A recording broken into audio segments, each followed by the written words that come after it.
ඔයාලා මෙතනින් කොයි ගොඩටද වැටෙන්නේ කියලා පොඩ්ඩක් හිතන්න.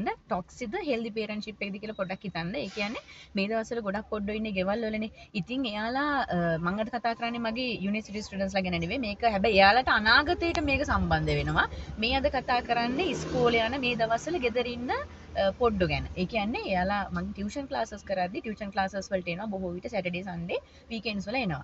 ඉතින් එයාලා කියනවා පුළුවන් නම් සතිය දවස්වලක් දාමුකෝ කියලා. ඉතින් මට හරියට රික්වෙස්ට් කරනවා. ඉතින් මං ඇහුවා ඇයි ඔයාලා ගෙදරින් ආස නැද්ද ෂෝක්නේ නිවාඩු? මොකද ඉස්සර අපි බලන් ඉන්නේ නිවාඩු කාලයක් යනකන්නේ. එයාලා කියනවා නෑ. දැන් සාමාන්‍ය ළමයි ටියුෂන් එන්නවටත් වැඩි ගෙදර ඉන්නනේ ආස. ටිකක් නිදා ගන්නත් පුළුවන්. එයාලා කැමති නෑ ගෙදර ඉන්න. මොකද කිව්වොත් මේ ෆැමිලි බෑග්ග්‍රවුන්ඩ්ස් ගොඩවල් දෙකකින් ළමයි එනවා.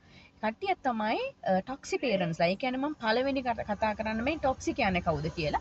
මේ පේරන්ට්ස්ලා ගොඩක් වෙලාවට එයාලගේ ඒ කියන්නේ ඉගෙන ගන්න එක නතර කරලා තියෙනවා මැද්දෙන්. ඒ කියන්නේ එයාලා ඉක්මනටම මැරේජ් ලයිෆ් එකට ගිහලා ළමයි හදලා තියෙනවා. ඒ කියන්නේ සරලවම කිව්වොත් කසාද බැඳලා අඩු වයසින් ළමයි හදලා එයාලට හරියට ඉගෙන ගන්නත් වෙලා නැහැ. ඉතින් එයාලා දැකලා තියෙනවා සමාජයේ මේ දෙමාපියෝ ස්පෙෂලි අම්මලාගේ ළමයි හොඳට අම්මලාගේ ළමයි නෙමෙයි අම්මලා හොඳට ඒ කියන්නේ යාළුවෝ හොඳට ඉගෙනගෙන හොඳ තැන්වල ඉන්නවා. එතකොට අම්මලා හිතනවා අනේ අපිට බැරි වුණානේ කියලා ළමයිට ප්‍රෙෂර් එකක් දීලා කොහොම හරි යාළගේ ටාගට්ස් ළමයි පිටින් යවලා සම්පූර්ණ කරගන්න බලනවා. එතකොට සමහර ළමයි කියනවා අම්මලා සතුටු වෙන්නේ යාලා පොත පාඩම් කරගෙන පොතේ ඉන්නවා දැක්කොත් ඔන්න අම්මලා සතුටු වෙනවා. නැත්තම් හැම වෙලේම බනිනවලු ගෙදර හිටියොත්.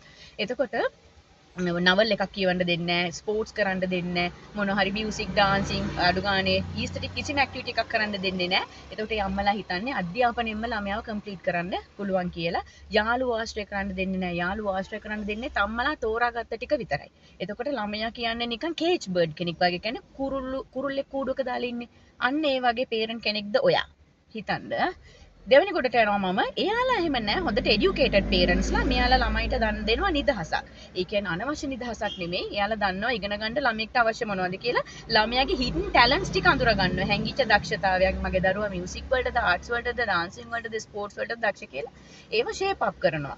අඳුරගෙන ඒවට ටීචර්ස්ලාගෙන් සපෝට් එක කරන් ඒව ලස්සනට වර්ධනය කරනවා. එතකොට ළමයාට හැබැයි රෙස්පොන්සිබිලිටිස් දෙනවා. පුතේ ඔයා ඉගෙන ගන්නත් ඕනි බල කරන්නේ බල කිරීම මත අපිට රැකියාවක්වත් කරගෙන යන්න බෑ. අපි අකමැති රැකියාවක් මත අපිට අමාරුවෙන් කරගෙන යන්න බෑනේ. ඒකට ආසාවක් තිබ්බොත් විතරයි අපි හොඳට සර්විස් එකක් දෙන්න පුළුවන් වෙන්නේ. ඉතින් ළමයි වුණත් අර මං කියපු දෙවනි ගොඩේ ඉන්න ළමයා හරි ලස්සන කුරුල්ලෙක් වගේ. ඒ කුරුල්ලා දන්නවා මම ආශ්‍රය කරන්න ඕනේ ළමයි මොනක යාළුවෝ කවුද කියලා. මොකද එයාලට අම්මලා අර දීලා තියෙනවා රෙස්පොන්සිබිලිටි එකක්. එයාලා ඒක දන්නවා. අම්මා මට නිදහස දෙනවා. මම මේකෙන් හරි විදිහට වැඩක් කරගන්න ඕනේ කියලා එයාලගේ හැමතිස්සෙම මයින්ඩ් එක කතා කරනවා. එතකොට එයා දන්නවා රස ගෙඩි තෝරගෙන කන්න නිදහස් කුරුල්ලෙක්. එතකොට එයාලා දන්නවා කුණාටු වලට මූණ දෙන්න. ඊට පස්සේ එයාලා දන්නවා කොහොමද තමන් නරක දේවයෙන් අයින් වෙලා කොහොමද මම මේ ජීවිතේ ලස්සනට මම තනි කුරුල්ලෙක් විදිහට අරන් යන්නේ කියලා අර ස්වාධීන ළමයා දන්නවා. එතකොට එයාලා ફોකස් කරනවා 99.9ක් අධ්‍යාපනෙමුත් ඉහළට යනවා. සමාජ මැරේජ් ලයිෆ් එකත් ලස්සනට ගෙනියනවා. යුනිවර්සිටිස් වල සුයිසයිඩ් වෙන්නේ නැති පිරිසට අයිති වෙන්නේ මේකට. දැන් කාලේ අපේ කාලේ වගේ නෙවෙයිනේ. අපේ කාලේ සුයිසයිඩ් කේස් එකක් එහෙම ගියේ 100ට එකක් දෙකක් කලාතුරකින් යුනිවර්සිටිස් වල. දැන් එහෙම නැහැ මේක හැබිට් එකක් විදිහට හැමතැනම යුනිවර්සිටිස් වල කරන්නේ. ළමයි පාඩම් කරලා ගියා අර ජීවිතේ මැනේජ් කරගන්න යාළුවට බෑ. ඒ අර මං කිව්වේ ටොක්සි පේරන්ට්ස්ලාගෙන් කොහොම හරි පාඩම් කරලා ගිරව දාලා කොහොම හරි පාඩම් කරලා එන දෙමව්පියන්ගේ ළමයි යුනිවර්සිටි එකට ආවම ජීවිතේ මැනේජ් කරගන්න යාළුවට හැකියාවක් නැහැ.